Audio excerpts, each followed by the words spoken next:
Hello and welcome back to our channel. Episode number 3 की starting होती है और हमें दिखाया जाता है कि शांगवा अपनी स्वॉर्डमैनशिप की प्रैक्टिस में बिजी होती है। सडनली वो आके बाईजी पर हमला करती है, लेकिन इस पर बाईजी का रिएक्शन काफ़ी ज़्यादा स्लो होता है। यह देखकर शांगवा कहती है कि आपकी प्रतिक्रिया काफ़ी ज़्यादा स्लो है, मुझे लगता है कि मैं काफ़ी ज़्यादा इम्प्रूव कर रही हूँ। अब बाईजी स्माइल करते हुए उसके पास आने लगता है। शंका कहती है कि जब भी तुम इस तरह से स्माइल करके मेरे पास आते हो, तुम्हारे माइंड में कुछ ना कुछ चल रहा होता है। क्या तुम अब मुझे नीदरवर्ल्ड में जाके प्रैक्टिस करने के लिए तो नहीं कहोगे?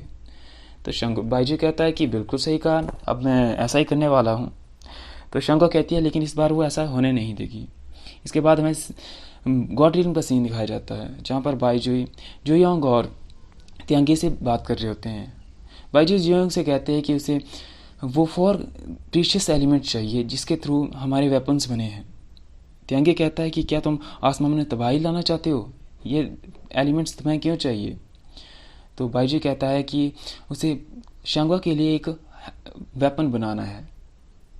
त्यांगे कहता है कि अभी शांगवा इसके लिए तैयार नहीं है, उसके गॉड वेसल अभी तक खुले नहीं है, तो वो उस वेपन को संभाल तक नहीं पाएगी। बाईजी कहता है कि तुमसे किसने कहा कि शांगवा के गॉड वेसल्स अभी तक खुले नहीं है? मैंने उसके गॉड वेसल्स को खोल दिया है।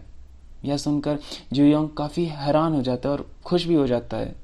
और त्यांगे कहता है कि ये तुमने कब किया? तो बाईजी कहता है कुछ समय पहले ही मैंने उसके सारे सारे गॉड वेसल्स को ओपन कर दिया था और अब वो पूरी तरह से तैयार है ताकि अपना वेपन्स ले सके। इसके बाद जुयोंग उसे सारे के सारे एलिमेंट्स दे देता है। अब सीन शिफ्ट होता है शांगवा पर, जो कि फॉरेस्ट में प्रैक्टिस कर रही होती है। काइलिन्स के पास आता है कि और कहता है कि आप पूरे 4 घंटे से प्रैक्टिस कर रही हैं, अब आपको रेस्ट करना चाहिए। लेकिन शांगवा नहीं मानती और वो लगातार प्रैक्टिस करती है। तभी उस पहाड़ पर अचानक से बैरियर पर क्रैक आने लगते हैं, क्योंकि वहाँ पर डीमंस पावर्स आके हमला कर रही होती हैं।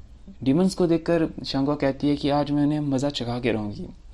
काइलिन कहता है कि उसे वहाँ नहीं जाना चाहिए, इससे वो खतरे में पड़ सकती है, लेकिन शांगवा अपने मैजिक से काइलिन को फ्रीज कर देती है और वहाँ से चली जाती है। वो जाके उन डीमन से लड़ने लगती है, वो उन्हें हरा भी देती है, लेकिन सडनली वहाँ पर थंडरस्टॉर्म होने लगती है। यह शांगवा का गॉड बनने का ट्रायल होता है, क्योंकि कोई भी ट्रू गॉड बनता है तो उसे थंडर स्ट्राइक से होकर गुजरना पड़ता है। बाईजी वहाँ आ जाता है। बाईजी देखता है कि काइलिन को फ्रीज किया होता है, वो उसे रिलीज करता है और कहता है कि शांगवा कहाँ है? तो काइलिन कहता है कि वो डीमंस के साथ लड़ने के लिए गई है। बाईजी वहाँ से गायब हो जाता है। वो वहाँ जैसे ही पहुँचता है तो थंडरस्टॉर्म स्टार्ट हो जाता है। बाईजी आसमान में जाके सारी की सारी थंडरस्टॉर्म को अपने ऊपर ले लेता है। शांगवा यह देख के बहुत खुश हो रही थी कि उस पर एक भी थंडरस्टॉर्म नहीं गिर रही है, वो कितनी लकी है। इसके बाद शांगवा वहाँ से चली जाती है। अब हमें बाईजी को दिखाया जाता है, जो अपनी पावर से उन 4 एलिमेंट्स से एक स्वॉर्ड बनाता है, जो कि काफ़ी पावरफुल होती है। ये शांगवा के लिए ही बनाई हुई स्वॉर्ड होती है। वो वापस लोअर रियल में आता है, अपने घर आता है। वहाँ आते ही उसे शांगवा मिलती है और शांगवा कहती है कि आप कहाँ गए थे? तो बाईजी कहता है कि वो किसी ज़रूरी काम से बाहर गया था, और वो उसे वो स्वॉर्ड देता है। वो कहता है कि ये तुम्हें मैं उधार दे रहा हूँ, लेकिन शांगवा कहती है कि वो इसे वापस नहीं करेगी।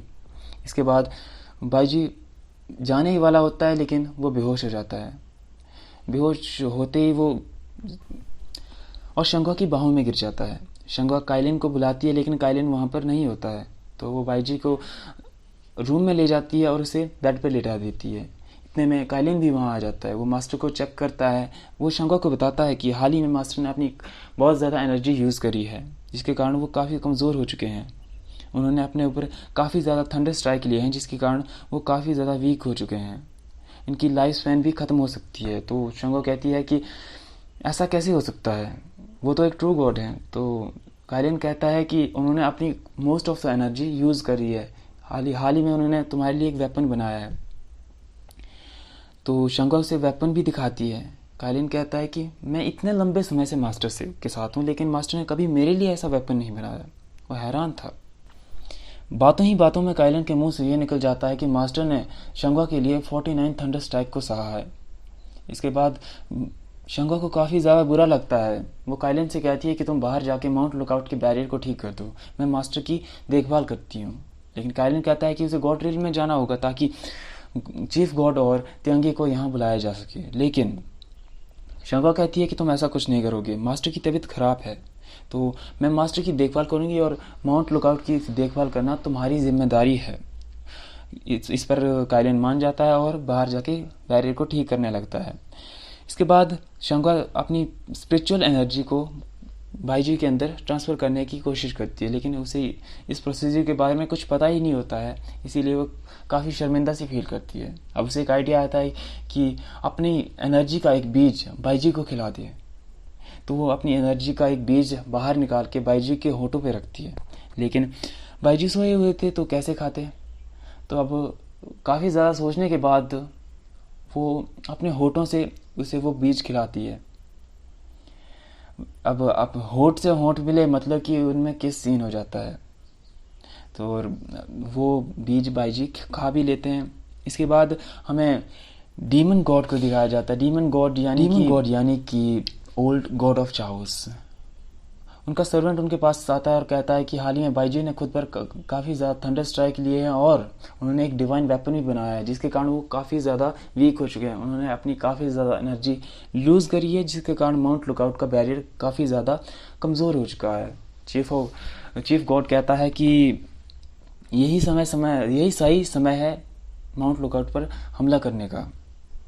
अब हमें अगले दिन का सीन दिखाया जाता है जहाँ पर बाईजी जाग जाता है, तो वो अपने सामने शंगा को पाता है। वो शंगा को कहता है कि तुम इतनी कमज़ोर क्यों लग रही हो। शंगा कहती है वो पूरी रात तुम्हारे लिए जागी थी।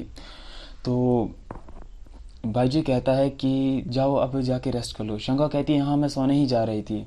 शंगा वहाँ से जाने लगती है, तो और बाईजी भी अब माउंट लुकआउट का बैरियर ठीक करने के लिए बाहर जाने लगता है। शंगा कहती है कि तुम अभी ठीक हुए हो और अभी तुम पूरे के पूरे माउंटेन के बैरियर को ठीक करने जा रहे हो। तो बाईजी कहता है कि अगर वो ऐसा नहीं करेगा तो माउंटेन पर खतरा आ सकता है। शंगा के लाख मना करने पर भी बाईजी नहीं मानता और बाहर चले जाता है। शंगा भी उसके साथ साथ जाने लगती है। सडनली वो देखती है कि बैरियर से कुछ डीमंस पावर बाहर आ जाती है। बाईजी उनके साथ लड़ने लगता है, लेकिन इतने में वो डीमंस शंगा को अपने साथ ले जाते हैं। बाईजी कमज़ोर होता है, इसीलिए उन्हें रोक नहीं पाता। बाईजी भी उनके साथ नीदरवर्ल्ड में चले जाता है। नीदरवर्ल्ड में जाने के बाद उसे पता चलता है कि शंगा उन डीमंस के साथ लड़ रही होती है। बाईजी वहाँ पहुँच जाता है और उसकी हेल्प करता है। इतने में वहाँ पर जियांग आ जाता है, जो कि नीदरवर्ल्ड का लॉर्ड होता है। वो कहता है कि वो न्यू गॉड ऑफ चाओस से मिलना चाहता है, उससे बात करना चाहता है, और बाईजी से कहता है कि क्या तुम मुझे इससे कुछ बात करने दोगे। तो बाईजी साफ मना कर देता है। इस पर वो कुछ मैजिक करता है, जिसके कारण बाईजी एक मैजिकल ट्रैप में कैद हो जाता है और शंगा को लेकर वो वहाँ से चला जाता है। वो शंगा से कहता है कि क्या तुम्हें यहाँ की तैयारियाँ अच्छी लगी। शंगा कहती है हाँ अच्छी हैं, ठीक है। वो शंगा से कहता है तो क्यों ना तुम यहाँ पर कुछ दिन और रुक जाओ। शंगा कहती है नहीं, उसे वापस जाना है। इसके बाद डीमन लॉर्ड कहता है कि मैं बाईजी को काफ़ी लंबे समय से जानता हूँ। मैंने कभी भी बाईजी को किसी लड़की के बारे में इतना कॉन्सर्न नहीं देखा है। पिछले 70,000 सालों के बाद पहली बार है कि वो किसी लड़की के लिए इतना कॉन्सर्न है और उसे बचाने के लिए यहाँ तक आ चुका है। यह सुनकर शंगा मन ही मन काफ़ी ज़्यादा खुश हो जाती है। सडनली वो एक मैजिकल ट्रैप बिछा देता है और बाईजी उसके सामने आ जाता है। शंगा उसके पास जाती है तो बाईजी उसे कस के पकड़ लेता है और उसे किस करने ही वाला होता है। इतने में बाईजी डीमन लॉर्ड के ट्रैप को तोड़ के वहाँ आ जाता है और डीमन लॉर्ड के द्वारा बनाए गए नकली बाईजी को ख़त्म कर देता है। यह देखने के बाद शंगा असली बाईजी के पास जाती है। बाईजी उसे लेकर वहाँ से चला जाता है। बाईजी शंगा को वापस गॉड रील में जाने के लिए कहता है और वो खुद वहाँ रुक जाता है। वो कहता है कि उसे डीमन लॉर्ड को रोकना होगा, अदरवाइज़ वो पूरे की पूरी दुनिया को तबाह कर देगा। शंगा के मना करने के बावजूद भी उसे वो उस रास्ते पर भेज देता है ताकि वो गॉड रील में पहुँच जाए। जैसे वो जा रही होती है, रास्ते में उसे त्यांगी और चीफ गॉड मिल जाते हैं। वो कहते हैं कि बाईजी की जान खतरे में है, उन्हें जल्दी से जल्दी वहाँ जाना होगा। त्यांगी कहता है कि तुम ठीक हो। उसकी यह बात सुन के शंगा कहती है कि क्या ये तुम्हारा प्लान था। तो त्यांगी कहता है कि ये मेरी गलती नहीं है, ये जियांग का प्लान था। इतने में चीफ गॉड उससे कहते हैं कि तुम फिक्र मत करो, मैं इस बारे में तुम्हें बाद में बता दूंगा। अब सीन शिफ्ट होता है बाईजी पर, जो कि डीमन लॉर्ड के साथ लड़ रहा होता है। अपनी मोस्ट ऑफ द एनर्जी को यूज़ करने के बाद बाईजी के पास अब एक लास्ट ट्रिक बची होती है। वो अपनी पावर से एक बैरियर डीमन लॉर्ड के चारों ओर बना देता है, जिसके थ्रू वो कैद हो जाता है। बैरियर काफ़ी कमज़ोर होता है, लेकिन डीमन लॉर्ड अब फिर कुछ टाइम के लिए उसके अंदर कैद था, लेकिन ज़्यादा देर तक वो उसके अंदर कैद नहीं रह सकता था। इसके बाद तियांगी और चीफ गॉड वहाँ आ जाते हैं और बैरियर के ऊपर 2-3 लेयर और चढ़ा देते हैं, जिसके कारण बैरियर कम मजबूत हो जाता है। लेकिन अभी भी वो इतना मजबूत नहीं था कि लंबे समय तक डीमन लॉर्ड को रोक सके। इसके बाद बाईजी शंगुआ की तलवार को बुलाता है और इसकी मदद से वो एक ऐसा मजबूत बैरियर बना देता है, जिसके कारण डीमन लॉर्ड उसके अंदर कैद हो जाता है। जाते जाते डीमन लॉर्ड ये कह के जाता है कि वो वापस ज़रूर आएगा। अब तीनों वहाँ से चले जाते हैं।